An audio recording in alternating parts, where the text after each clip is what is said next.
आज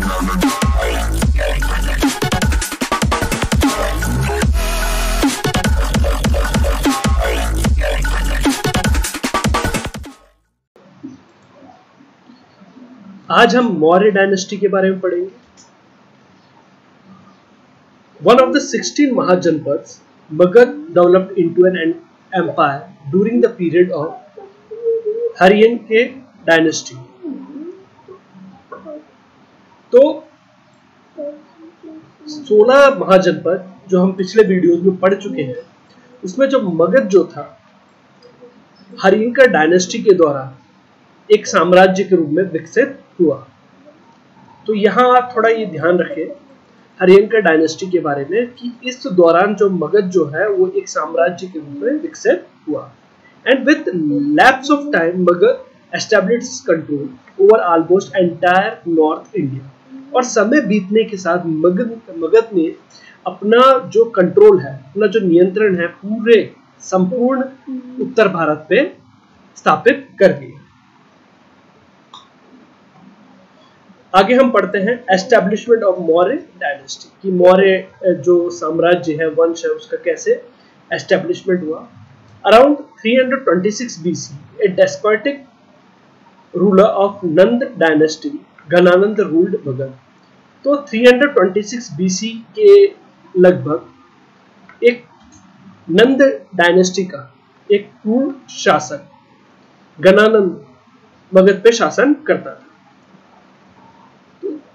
तो देखिए अपन ने पढ़ा कि हरियंके जो डायनेस्टी है उसके दौरान जो मगध जो है एक साम्राज्य के रूप में विकसित हुआ। तो उसके बाद एक दो डायनेस्टी और आई थी और उसके बाद आपकी नंद डायनेस्टी आई और उसमें ये घनानंद जो था वो मगध पर राज करता था और ये डेस्पोटिक रूलर था, एक क्रूर शासक के रूप में से माना जाता था। At that time north west India was terrified by Alexander invasions. और जो नॉर्थ वेस्ट इंडिया जो है वो अलेक्जेंडर के इन्वेशन से, मींस अलेक्जेंडर के आक्रमण से भयभीत था।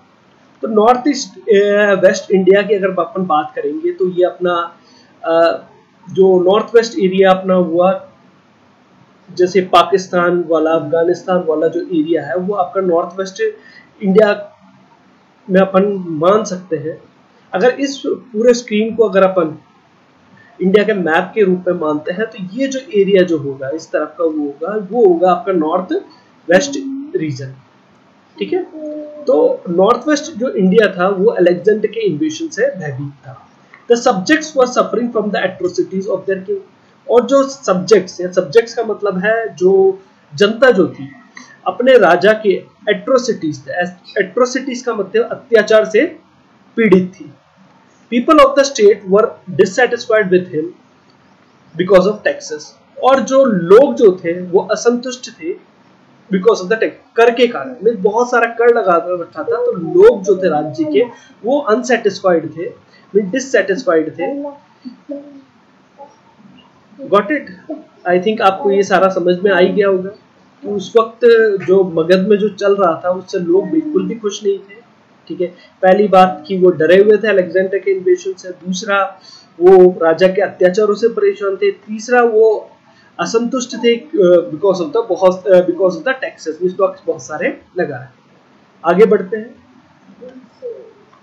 Soon Kautilya's student Chandragupta established a new dynasty called Maurya dynasty. और जल्द ही कौटिल्य के जो शिष्य था जिसका नाम चंद्रगुप्त था, उसने एक नए साम्राज्य का या नए वंश की स्थापना की जिसे हम मौर्य डायनेस्टी के नाम से जानते हैं।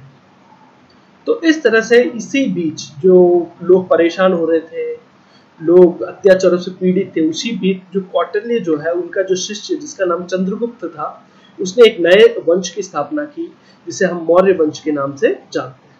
तो आगे हम चलते हैं और चंद्रगुप्त मौर्य के बारे में जानते हैं। तो इनका जो टाइम था 322 BC से 298 BC तक रहा। With the help of Guru Chanakya, Chandragupta ascended the royal throne of Magad at the age of 25 by defeating Gananand, who was the last Nand ruler। तो अपने गुरु चाणक्य की मदद से चंद्रगुप्त ने 25 साल की उम्र में मगध के जो सिंहासन है उस पे विराजमान हुए, मीन्स वो राजा बने, ठीक है, बाय डिफीटिंग गणानंद, जो कि नंद डायनेस्टी का आखिरी शासक था। तो गणानंद मैंने अभी बताया था कि वो नंद डायनेस्टी का शासक था, तो उसको हरा के वो मगध साम्राज्य के शासक बने। Through his extensive victory campaign, Chandragupta Maurya established the first pan India Bharat empire. तो अपनी जो विजय अभियान के बल पर चंद्रगुप्त मौर्य ने पहला अखिल भारतीय साम्राज्य स्थापित किया। अब पैन इंडिया क्या है? मीन्स पैन इंडिया का मतलब एक जगह ना होकर कई जगह उन्होंने अपना जो अपना जो साम्राज्य था उसको फैला दिया, ठीक है। पहले हमने देखा था कि जो 16 महाजनपद के फॉर्म में इंडिया बटा हुआ था, तो अब क्या हुआ कि उन्होंने एक सूत्र में इसको बांध दिया, तो इसलिए इसे कहा गया फर्स्ट पैन इंडिया, ठीक है। मीन्स एक राजा इसके ऊपर पूरे जो उसने जो साम्राज्य खड़ा किया था उस पर अकेला वो राज्य कर रहा था। इन 305 BC he defeated a Greek ruler Seleucus Nicator, और 305 BC में उन्होंने एक यूनानी शासक जिसका नाम सेल्यूकस निकेटर था उसको परास्त किया। तो यहाँ आप थोड़ा ध्यान रखें, सेल्यूकस निकेटर जो कि ग्रीस शासक था उसको उन्होंने परास्त किया था। आफ्टर ए ट्रीटी, तो उसके बाद संधि हुई, तो Seleucus took 500 elephants from Chandragupta. तो संधि के तहत जो ट्रीटी हुई, समझौता हुआ, उसके तहत उन्होंने चंद्रगुप्त से 500 एलिफेंट्स लिए and surrendered eastern Afghanistan, Baluchistan and the region of the west side of the Indus river, ठीक है। तो उन्होंने ईस्टर्न अफगानिस्तान, बलूचिस्तान और इंडस जो नदी थी, ठीक है, उसके वेस्ट साइड में पश्चिमी जो भाग था उसका जो क्षेत्र जो था वो चंद्रगुप्त को दे दिया।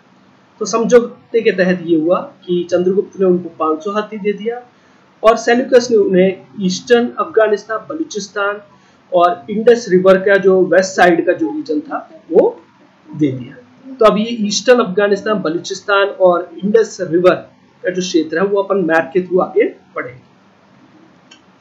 अब देखिए आप यहाँ इंडिया का मैप देख सकते हैं, तो इसमें ईस्टर्न अफगानिस्तान का, तो ये आप देख सकते हैं अफगानिस्तान, ये आपका ईस्टर्न अफगानिस्तान हो गया, ठीक है, ये क्षेत्र जो ईस्टर्न अफगानिस्तान। बलूचिस्तान, ये इस तरफ का क्षेत्र जो है वो बलूचिस्तान में आ गया।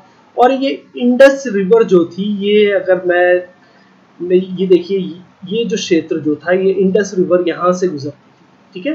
तो इंडस रिवर का जो वेस्टर्न साइड जो एरिया जो था वो भी उसको मिल गया, ठीक है। और उसने क्या दिया, उसने 500 एलिफेंट्स सेल्यूकस को दिया और सेल्यूकस से ये जो पूरा क्षेत्र था वो उसने ले लिया। Seleucus also got his daughter Helena married to Chandragupta and sent Megasthenes as his ambassador in Chandragupta's court. And Seleucus ने क्या किया, अपनी जो पुत्री थी उसका विवाह चंद्रगुप्त से कर दिया एंड और मेगास्थनीज, ये थोड़ा आप ध्यान रखें, मेगास्थनीज जो था उसको एम्बेसडर के रूप में, मीन्स राजदूत के रूप में चंद्रगुप्त के दरबार में भेज दिया। तो यहाँ आप थोड़ा ध्यान रखें, मेगास्थनीज एम्बेसडर के रूप में चंद्रगुप्त के कोर्ट में भेजा गया था। तो ये क्वेश्चन आ सकता है कि कौन राजदूत के रूप में गया था चंद्रगुप्त के कोर्ट में, तो ये मेगास्थनीज, आप थोड़ा नाम थोड़ा ध्यान रखिए, ठीक है। आगे देखिए, parts of Kabul, Herat, Kandahar, Baluchistan, Punjab, plains of Ganga and Yamuna, Bihar, Bengal, Gujarat, Vindhya and Kashmir were included in the great kingdom of Chandragupta. तो ये जितने क्षेत्र थे, ठीक है, ये चंद्रगुप्त के महान साम्राज्य में शामिल थे, ठीक है। तो इनको भी अपन एक बार मैप के थ्रू समझ लेते हैं कि ये एरियाज कहाँ कहाँ पर थे। तो देखिए, इन्होंने कहा कि बलूचिस्तान, मैं पहले ही बता चुका हूँ, ये बलूचिस्तान हो गया आपका, ठीक है, कश्मीर आ गया आपका, ठीक है, तो ये सारा क्षेत्र कश्मीर हो गया, बिहार हो गया, बंगाल हो गया। अब इन्होंने कहा प्लेन्स और यमुना एंड गंगा, तो ये मैदानी क्षेत्र, प्लेन्स मींस मैदान, गंगा और यमुना का जो मैदानी क्षेत्र था वो सारा ये आ गया। गुजरात यहाँ पर पड़ गया। तो इस तरह से आप ये मान सकते हैं कि ये जो पूरा जो क्षेत्र था, यहाँ से लेके ये पूरा कवर कर लिया था चंद्रगुप्त ने। ठीक है, पूरा इंडिया का इतना जो क्षेत्र था ये पूरा का पूरा, गुजरात भी शामिल कर लिया, ये प्लेन्स भी शामिल हो गया, गंगा और यमुना के, बिहार, बंगाल, काबुल, अफगानिस्तान का कैपिटल है काबुल, तो वो भी कवर हो गया था। तो इस तरह से इस पूरा क्षेत्र जो है चंद्रगुप्त के महान जो साम्राज्य उसमें इंक्लूड हो गया था। आगे देखें, it is evident from the Tamil treaties Ahananuru and Murnanuru that Chandragupta invaded south India. तो तमिल ग्रंथ थे अहनानुरू और मुर्नानुरू, तो ये थोड़ा नाम ध्यान रखें आप, अहनानुरू और मुर्नानुरू। तो इससे हमें पता चला कि चंद्रगुप्त ने जो दक्षिण भारत है उस पर भी आक्रमण किया था। In old age, he took initiation of Jain religion from Badrabahu। तो उन्होंने बद्रबाहु से उन्होंने जैन शिक्षा, जैन धर्म की दीक्षा प्राप्त की। मीन्स उन्होंने उनसे नॉलेज, बद्रबाहु जो था उनसे जैन धर्म जो है उसके बारे में नॉलेज हासिल किया। And in 298 BC he died in Shravanbelgola, Mysore by fasting। और 298 BC में फास्टिंग करते हुए, मीन्स बिना कुछ खाए फास्ट करते हैं, तो उस वो करते हुए उनकी मृत्यु श्रवणबेलागोला जो कि अभी मैसूर में है उस क्षेत्र में उनकी मृत्यु हो गई। तो यहाँ इस तरह से चंद्रगुप्त मौर्य जो है उनकी मृत्यु यहाँ पर हुई। तो ये एरिया भी ध्यान रखें, श्रवणबेलागोला मैसूर में था। तो इसको भी एक बार देख लेते हैं हम लोग मैप में। ये देखिए, अगर ये बैंगलोर है, बैंगलोर के पास यहाँ पर मैसूर पड़ता है, तो मैसूर के अंदर ये क्षेत्र था श्रवणबेलगोला। तो यहाँ पर इनकी मृत्यु हुई थी फास्टिंग के करने के कारण। तो इसी के साथ हमारा ये टॉपिक यही एंड होता है। आई होप आपको वीडियो पसंद आया होगा। पसंद आया तो जरूर लाइक करें, और किसी तरह की प्रॉब्लम अगर आपको होती है तो कमेंट करके जरूर बताएं। Thanks for watching.